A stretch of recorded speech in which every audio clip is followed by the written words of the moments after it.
Saturday, everyone. Welcome to another episode of the Fantasy Debate with Sam and Tate, brought to you by Fantasy Focus.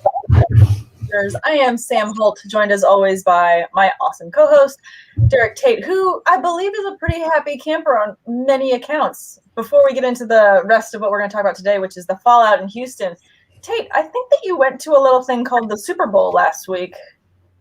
Be still, my beating heart, because the Tampa Bay Buccaneers have won the Super Bowl. I'm still dealing with a little bit of a lost voice because I screamed so much and had to talk over loudspeakers while I was covering the Super Bowl, which, by the way, side note, I started this podcast five years ago, 2016. I went to school for sports broadcasting, was an intern at ESPN 1040 down in Tampa, and got away from sports broadcasting for a long time, but always had that as my dream. So to get to the point where I got the call on Monday morning, a week ago from last Monday, that, hey, we're going to send you down to Tampa, Florida to go cover the Super Bowl. It was a moment that, I don't want to get choked up or anything like that, but it was something that was so personally special to me because of a lot of hard work, a lot of long nights, a lot of recording when I'm dog ass tired, a lot of, endless days of trying to grind my way into trying to get to an opportunity to be able to be a sports anchor or sports reporter or a play-by-play announcer. Like, all those long days of work finally got me to a point where I'm covering the Super Bowl of all things. And it was my favorite team that was playing in it. So, I just want to say, I'm humbled. I'm thankful for everybody that tunes in here on Fantasy Focus, because that's actually where it started, was right here on this channel. Just me and Ryan Levy talking about, two guys in our living rooms talking about football. And before I know it, I'm going to the Super Bowl. It was a surreal experience that was a once in a lifetimer, and I'm glad I get to share it with everybody, but I'm also glad that everybody was a part of it, that growing process. So the Bucks won the Super Bowl. Go back! We got Dried Ocean tuning in, saying, gotta congratulate Levy and Tate on their Bucks win. Thanks, Dried Ocean. You're amazing. We've got Tim Bria joining us this morning saying, Ayo. Guys, if you have anything to add to the comments on the Super Bowl, please go ahead and do so. Our goal today is to talk a bit about the news of late, which is J.J. Watt and the Texans have decided to mutually part ways. It's not you, it's me. They're done. They are Splitsville. Probably one of the biggest contracts we saw for a defensive player in a very long time was when Houston signed Watt to do that. It was $100 million contract. It was an insane number, and they have parted ways. I think that it's an understatement to say that J.J. Watt meant a lot to Houston and to Texas, because he has done so much for that city through his philanthropy, through so many different things. He is such a giving individual. He's a fantastic player, but he's a fantastic player for the city. So with this huge piece moving out of Houston, what was your reaction when you heard that? It just shows how low this franchise has dropped. I mean, to think to where they went from basically two of the prominent faces in the entire NFL, with Deshaun Watson and J.J. Watt as their franchise pillars on both sides of the football, to go from that to both of them wanting out. Like, we want out of Houston. And you know how much J.J. Watt loves and has given back to the communities there in the city of Houston. It speaks to how dysfunctional that franchise is at its current state. It's really sad. He is somebody that I associated with that franchise. He is Mr. Houston Texan as much as Deshaun Watson is too.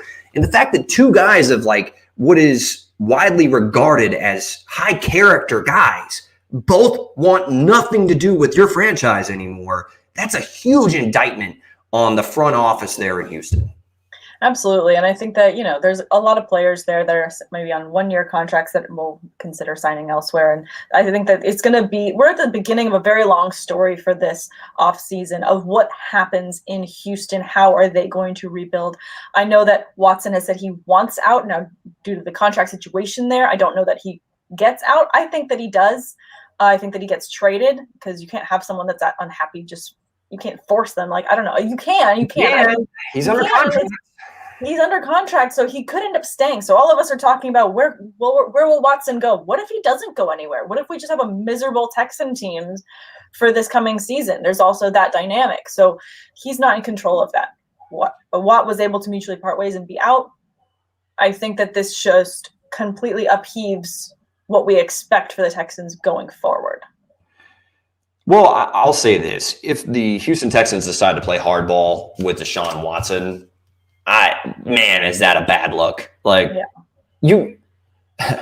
and the weird thing is we're going to kind of get into Russell Wilson and Carson Wentz and some of the other quarterbacks that could potentially be moving. But in particular with Russell Wilson, he during the season, apparently there was reports that he has voiced some displeasure with some of the decision making and not being a part of that process with the Seattle Seahawks franchise. And you would think that he's earned enough merit now, and he was an easy MVP candidate through the first 2 months of the season before his play tapered off and Aaron Rodgers kept doing his thing. But the point being, Russell Wilson is another guy that is like a face of the NFL, one of the prominent superstars.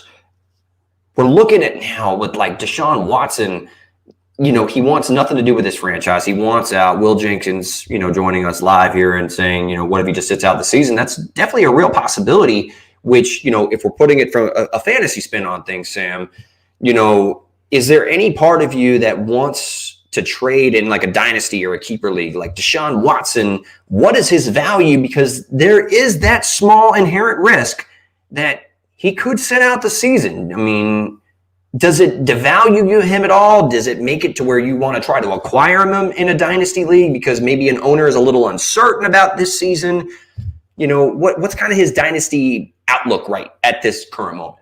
I think dynasty outlook is a great question because, I have him in my longest dynasty league, and he's just been a pillar of my team for so long. So this has me making those questions and asking those questions of myself. I think it's too early in the off season for any triggers to be pulled in regards to dynasty and moving him and shipping him out, depending on the league format that you're in.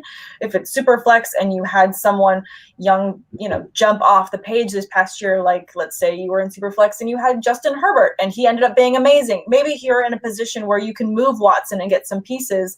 I don't think that's a bad move because you now have Justin Herbert, and you can make a move and get maybe someone else, a la Jalen Hurts, who we could talk about later, or maybe you're going to make a move to try and get Joe Burrow. You're in a rebuilding. There's a million ways you can take dynasty outlook for this. I think now is the time where you're assessing those moves. I'm not pulling the trigger on it. Really, most trades right now, just because everything is so in flux, and we're going to get more news of people being on the move. But dynasty outlook for Watson, he's an amazing quarterback. If he does go somewhere else, he has value. I think he is just such a pillar of an athlete and a captain for whatever team he's on. I think he holds his value. That being said, if he sits out the season, this is one of those moves where, like, if you're going to draft Ezekiel Elliott, and it's one of those years where, you're not going to get him for 8 weeks. You just have to mitigate that risk with that value. So if you're in a dynasty league where you are currently rebuilding anyways, and it doesn't hurt you to have that sitting on the side because you are in such a rebuilding phase, it's fine. That's what's great about dynasty. You're playing for 2022, 23. You're playing for the future. So I think that there's definitely merit in both. Dried Ocean jumping in here saying the new CBA makes it very difficult to sit out. They lose a lot of money every day they miss. So to that point, maybe he doesn't miss out, but maybe you don't get the full Watson though you'd want him to if he does end up staying in Houston. You could definitely make a case that Deshaun Watson in a Superflex Dynasty League is the number 2 asset at quarterback. Maybe number 2 asset overall you can make a case for. I don't think so, but right behind Patrick Mahomes. I mean, that's how great this guy is. I mean, maybe you can take Josh Allen. You could throw him up there. Lamar Jackson, Justin Herbert. If you're a Joe Burrow guy, Joe Burrow. I'm not a huge Joe Burrow guy, but we're talking about Watson. I mean, and there's uncertainty of where Watson lands. I mean, I didn't love his situation this year with losing DeAndre Hopkins and, some issues up front with the offensive line and, David Johnson kind of being, a little bit past his prime to say the very least. But, Watson, I'm sure that his situation, no matter where he goes, will be better than it is if he were to stay in Houston and the Texans play hardball with him. Yeah. I definitely could see them playing hardball with him. I mean, I don't see it shifting where all of a sudden they're going to go out and get him 5 different new assets that's going to make him excited to stay. I think they're burning this bridge, and it's a slow burn. So we're just on the sidelines waiting to see what's going to happen. What is that from? Like, what is that? Is it like Ralphie or something like that? The character from The Simpsons, and there's like, I'm not in danger or something like I forget the name of the meme or whatever, but there is some. Are you talking about the dog sitting in the room that's on fire? Yes. I don't think it's The Simpsons. I know the meme. I've used it many a times. During all of 2020, all of 2020 was that meme. It's fine, but except just wasn't fine. I think that's the Houston Texans locker room, but instead of you sitting there saying it's fine, all the players are running around saying this is not fine. We had our main big team captain, the guy that rallied the troops on both sides of the ball, and J.J. Watt, that got everyone amped. He's out, like he's gone. Watson, our other captain, does not want to be here. Why do I want to be here? Yo, I mean, this is looking like I'm hoping that Deshaun Watson goes to a high quality, like functional franchise. I'm thinking I would love to see him personally go to San Francisco. I mean, you talk about like a family organization. If you make those parallels, like the Houston Texans being that of the Shameless family, and then San Francisco being that of like everywhere you look, the Tanners from Full House or something like that. Sure. I want to see him go from a franchise that he did everything possible to try to save to a franchise that is going to put him in the best position to win and build around him. But obviously there's a lot of offseason to play out. And speaking of, staying with the Houston Texans now and J.J. Watt, Corey Biddle joining us live, calling that we lose Shaq Barrett. He's talking about the Tampa Bay Buccaneers. But it brings up, where are some landing spots that you see for J.J. Watt? I mean, J.J. Watt's one of those players where, I think he's going to Pittsburgh. Is he going to Pittsburgh to join his brother? I don't want to my own horn, but I think he goes and plays with his brothers in Pittsburgh because that would be fun. And I would lose my mind. I mean, yeah, stop it. I already have TJ's jersey. I would go ahead and get Derek's, and I would go ahead and get JJ's. I would get all the Watt family jerseys, and then I can be happy. Finally, I will have achieved happiness. I have all my Watts on one team. No, I think that JJ Watt is a player that can play anywhere. He can play anywhere and be effective. And even if he doesn't have to be the main guy, a la Aaron Donald, Chase Young, getting all of these sacks, he is still effective. And I think he's effective based on his workmanship and just what he brings to the locker room. If you're looking at his stats now compared to his early seasons, they're not what they once were. 2018 was the most recent year that he had 16 sacks. This year he had 5. Year before he had 4. He's had and dealt with a lot of injuries. Before that, when he was at his peak, he had 20 and a half sacks a season. So a game would be insane. Poor quarterbacks. No, I misspoke. Anyways, I feel like though he's outside of that, I think, peak tier, I think there's still a lot of value in the workload that he puts in. He's just such an effective player when he's on the field. He makes people miss. He's that presence that is going to bring a lot to any defensive front. So I think any team could benefit from him. I hope it's the Steelers, but I think any team would. He literally is one of those players, you can pick him up and put him anywhere and he'll be effective. The Green Bay Packers come to mind. I know that they have Za'Darius and Preston Smith on the outside, but J.J. Watt, by the way, like I understand his numbers, like his sack totals and stuff of that nature have dipped, but that by far is not indicative of his ability to play at a high level. Like he is still incredibly disruptive. Like you said, he's able to shed blocks, create all kinds of havoc. You have to account for him on every single play. Yes, not as physically dominant as maybe 5 years ago, but he is, make no mistake about it, he will have an impact no matter where he goes. To that point, he is from Pewaukee, Wisconsin. So maybe he just wants to stay home. He's already got a house there. His family's there. Why not just stay up there so he can go and play in Green Bay? I think that he is also at this point in changing and moving in his career, he's chasing a ring. He's chasing that championship, and he needs to go to a team that has that potential. With the way that Rodgers played this past season, I think proved to the Packers that he's still got it. If they just give him some more supporting assets, he can bring them to a Super Bowl. Rodgers proved that this year. He did it with nothing.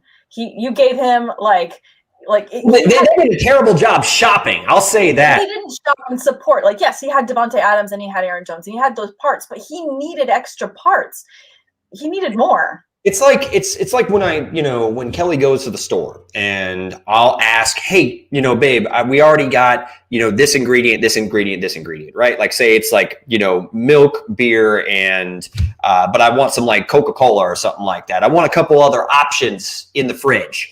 And she comes back with the same exact shit. You already came back with like another carton of milk. Okay, well, that one hasn't even expired yet. Rodgers hasn't even expired. And yet Jordan Love, you buy an extra carton of milk that's just going to sit in the fridge. They did the same thing with A.J. Dillon. I know this is a weird analogy, but I think it's kind of circling something that makes sense. Yeah, you definitely are.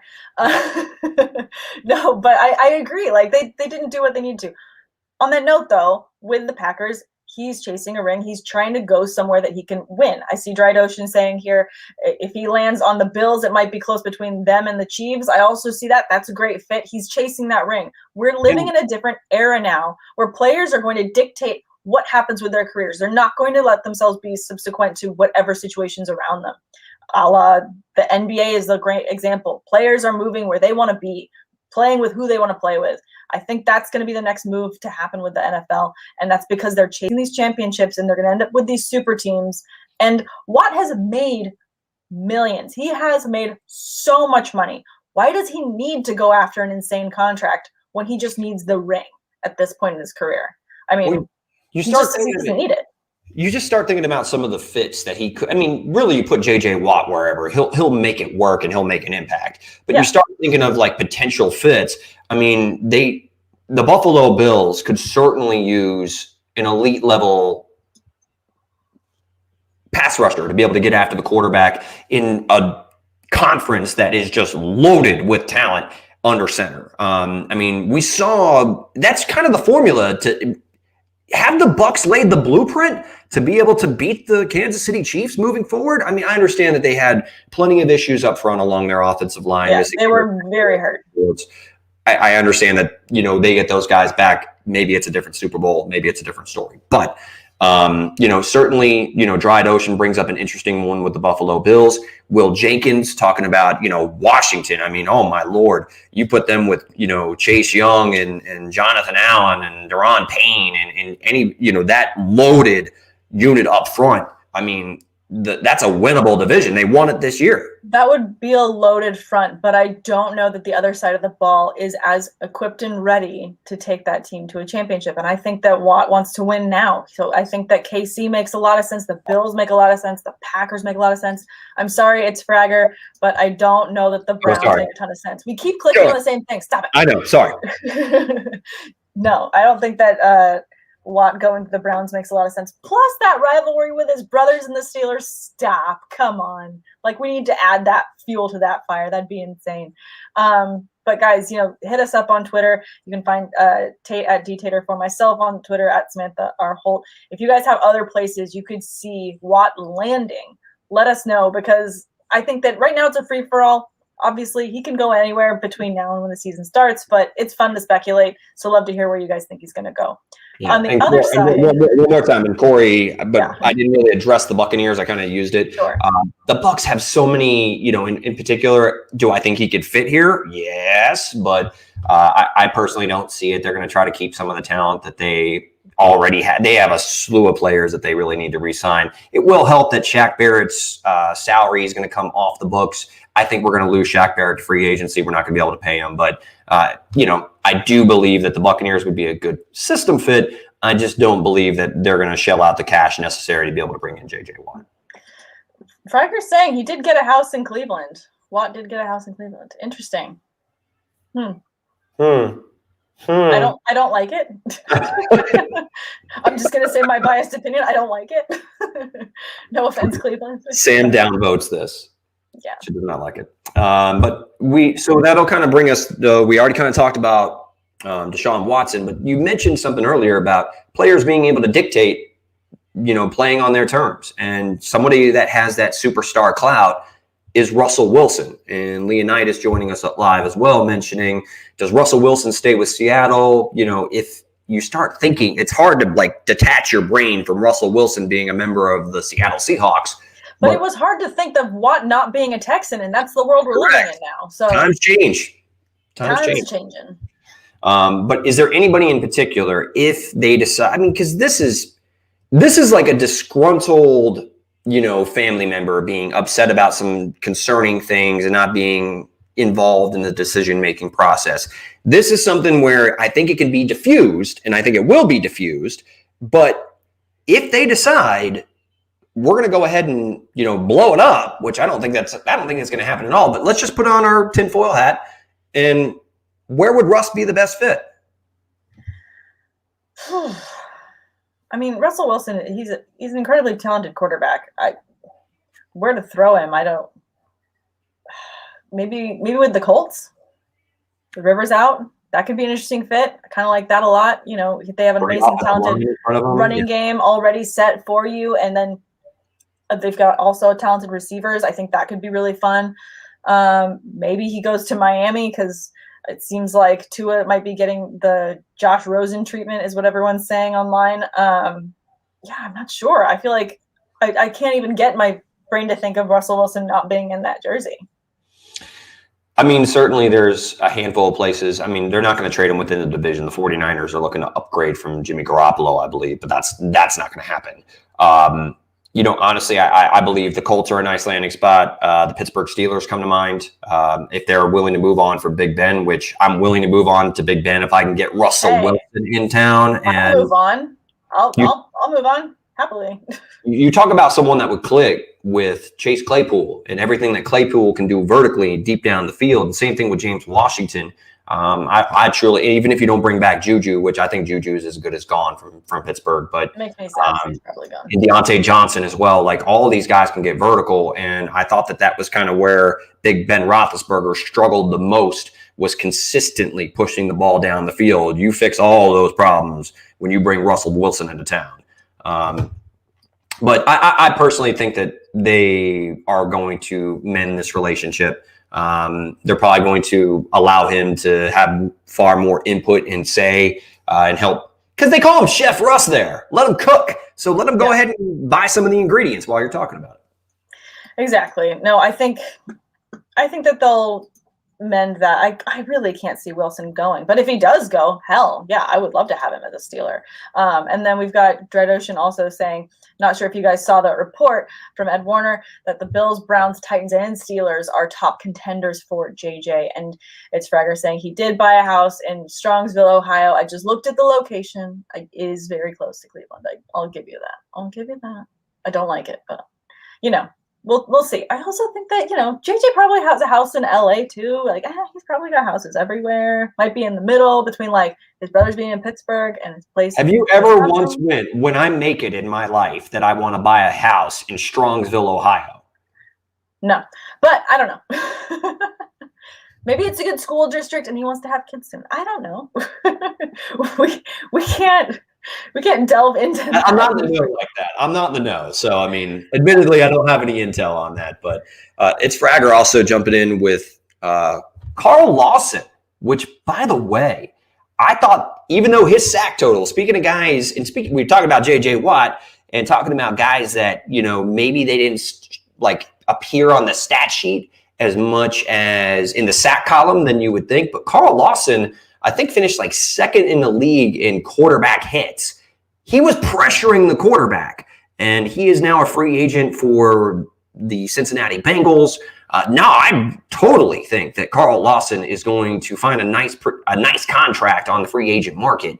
And most people are going to, outside of Cincinnati or, AFC North fans are going to be like, who? No, this guy can play. No, love that.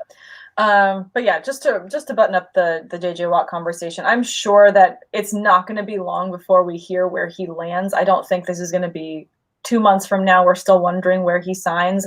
I feel like someone like JJ Watt doesn't stay, available for very long. I think he's going to get picked up very quickly. So I'm sure that even maybe by next week, we'll hear something as far as more solidified of, okay, now it's between the Steelers and the Browns, or the Bills and the Browns, or the Titans even. That could happen too. I know that he loves Nashville. So, I mean, bunch of options. We'll definitely see where he lands. But as far as Watson goes, that's, I think, the biggest piece that I'm waiting to drop next. Absolutely. Oh, yeah. I mean, that is the biggest domino to fall this offseason. No disrespect to anybody else that's a free agent this year. And I know that Watson's under contract, but, I think we're speaking of the quarterback carousel. I'm sorry if I'm boring you. No, sorry. I haven't had any coffee. I've been doing no coffee for 3 weeks, and the struggle is real. So that's gotcha. So, I mean, Will Jenkins brings up, in particular, as we're kind of heading down the home stretch here, the fantasy debate with Sam and Tate. By the way, if you have not yet done so, it's the first time coming across the channel, go ahead and click the subscribe, like button, all that jazz. Appreciate all the support. So many quarterbacks situations are potentially going to change, trading places, so to say. But in particular with Dak Prescott, right? Dak, his numbers were off the charts as far as production stat-wise. Of course, their defense was all-time bad to start the year, so he was having to try to throw them back into games. But then, of course, he goes down via injury. He was on the franchise tag, and it looks like if they're not able to get a deal done, that the Cowboys are going to slap that tag on him yet again. What do you think happens with Dak Prescott? The Cowboys, they released a 32-second hype video for the upcoming season that Dak Prescott was absent from. Coincidence? Somebody forgot? I don't think so. That's interesting. That's very telling. I didn't see that. Let's just leave out our current starting quarterback out of an upcoming hype video. Yeah, that's weird. That's some like really shady. That's some power move that, I remember I would think that like girls in high school would pull on each other of like, oh my gosh, everyone that's fun is here. And then just keeping like a friend out of the video that happened to be there. It's like, hey, I'm here too. It's like, no, you're not. Like that's an interesting move.